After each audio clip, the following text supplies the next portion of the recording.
This is the worst PPB board damage-wise that I have ever come across. And at first I thought I could salvage this thing, and I could. It would take a lot of work, but I could, and you'd still have a marginal board. I took out all the headers to get started. They were all corroded. You can see here a couple of them. Those probably weren't even the most corroded ones, but alkaline had leaked from the battery holder and dripped all the way down on this PPB board. And look at these 2N5401 diodes here.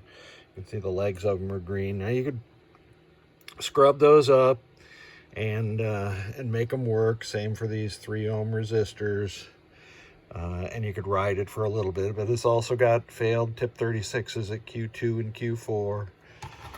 And here's the other issue, is this corrosion is so significant on the back that, again, it'd last a while, but it's not going to last forever. You might as well just replace it with a new board. So that's what I'm going to advise the client. You can see some of the corrosion had eaten the headers completely off so that you couldn't even sand them down. I could fix that easily, but it's just not worth it.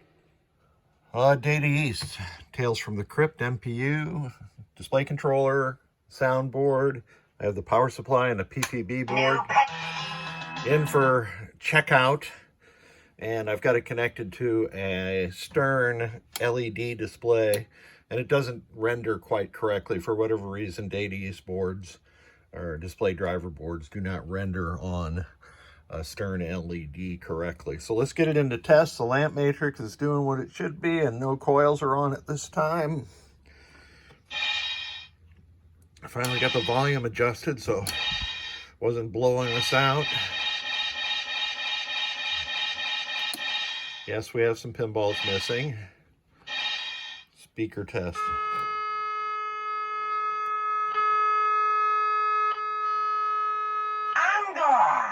Come on into the crypt.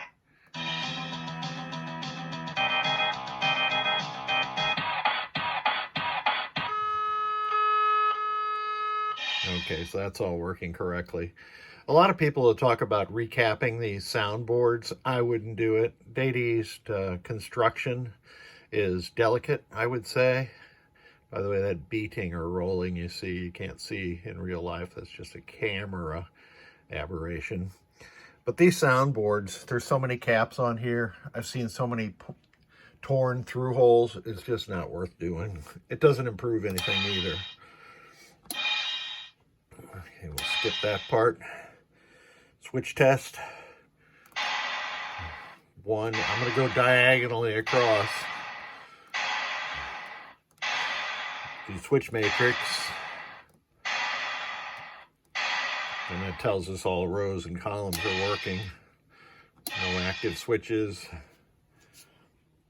All the lamps are doing what they're supposed to. You can do lamp rows.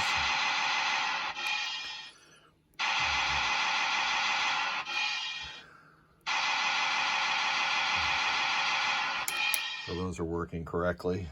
Flash lamps. Correct. Coils.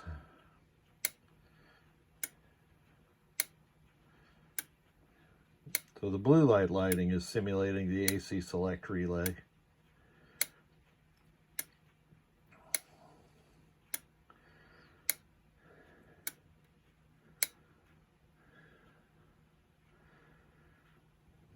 And now it's into the non-multiplex coils. And then it will do the special solenoids. The 2 orange ones that are lit at the bottom, those are the flipper ground enable. Let me do the special solenoids under switch control. Working.